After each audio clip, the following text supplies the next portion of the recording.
ମୁଁ ଅଞ୍ଜଳି ଅଞ୍ଜଳିର ହାଣ୍ଡିଶାଳକୁ ଆପଣମାନଙ୍କୁ ସ୍ୱାଗତ। ଆଜି ରାତିରେ ଏତେ ସାରା ମାଛ ଆସିଛି ଦେଖନ୍ତୁ। ମୁଁ ମାଛକୁ ଜରିରେ ଖୋଲିକି ଭଲ ଭାବରେ ଫ୍ରେଶ୍ ପାଣିରେ ସଫା କରିଦେବି। ଚାଲନ୍ତୁ ଏବେ ଆମେ ମାଛ ସଫା କରିବା। ସଫା କରିକି ଭଲ ଭାବରେ ତାକୁ ଗୋଟେ ଜାଗାକୁ ନେଇଯିବା। ତ ମୁଁ ଟିକେ ଷ୍ଟାଇଲ୍ ମାରିକି ଦୂରରୁ ଟିକେ ମାନେ ପାଣିରେ ଛାଡ଼ିଦେଲେ ମାଛ ଦେଖନ୍ତୁ କେତେ ସୁନ୍ଦର ମାଛ ଛାଡ଼ିକି ପଡ଼ୁଛି ତଳେ ପାଣିରେ। ତ ସଫା ହେଇଗଲା ମାଛ, ମୁଁ ବାହାର କରିଦେଲି ବେଲାକୁ।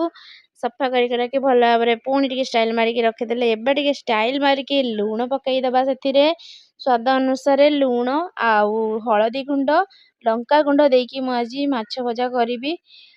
ଏବେ ଚାଲନ୍ତୁ ଲଙ୍କା ଗୁଣ୍ଡ, ହଳଦୀ ଗୁଣ୍ଡ ପକାଇକି ଭଲ ଭାବରେ ମାଛକୁ ଫେଣ୍ଟେଇକି ତାପରେ ବଢ଼ିଆ ସେ ଗୋଟେ ଭଜା କରିବା। ଭଜା କରିସାରିଲା ପରେ ତାପରେ ତ ଜାଣିଥିବେ ମାଛ ଭଜା ହେଇଛି ମାନେ ଯେତେ ରାତି ହଉ କି ସକାଳ ହଉ, ଶୀତ ସକାଳ ହଉ, ଖରାବେଳିଆ ହଉ, ଯାହା ବି ହଉ ପଖାଳ ନିହାତି ତାକୁ ଦରକାର। ତ ମୁଁ ଷ୍ଟାଇଲ୍ ମାରିକି ଟିକେ ଭଲ ଭାବରେ ମାଛ ଏବେ ଭାଜି ଦେବା। ଦେଖନ୍ତୁ ଟିକେ ହଳଦୀ ଲୁଣ ଲଙ୍କା ଗୁଣ୍ଡ ଗୋଳେଇକି ଭଲ ଭାବରେ ମାଛକୁ କଡ଼େଇରେ ଛାଡ଼ିଦେଲି। ତାପରେ ଏବେ ଟିକେ ଭଲ ଭାବରେ ଆମେ କଡ଼ା କରିକି ମାଛକୁ ଭାଜିଦେବା। ଏପଟେ ମାଛ ଭଜା ଚାଲିଛି ଦେଖନ୍ତୁ। ମାଛ ଭଜା ଆମର ରେଡ଼ି ହେଇଗଲାଣି। ପୁରାପୁରି ବଢ଼ିଆ ସେ ମାନେ ମାଛ ଭଜା ହେଇଥିଲା।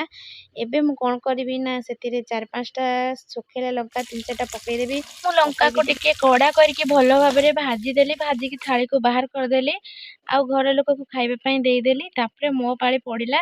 ତ ମୁଁ ଭଲସେ କଞ୍ଚା ଲଙ୍କା, ଭଜା ହେଇଥିବା ଶୁଖିଲା ଲଙ୍କା, କଟା ପିଆଜକୁ ଭଲ ଭାବରେ ଚକୁଟିକି ଦେଖନ୍ତୁ ଗୋଟେ ମାଛକୁ ଭାଙ୍ଗିକି ଭଲ ଭାବରେ ପୁରା ଚଟଣି ଟିକେ କରିଦେଲି।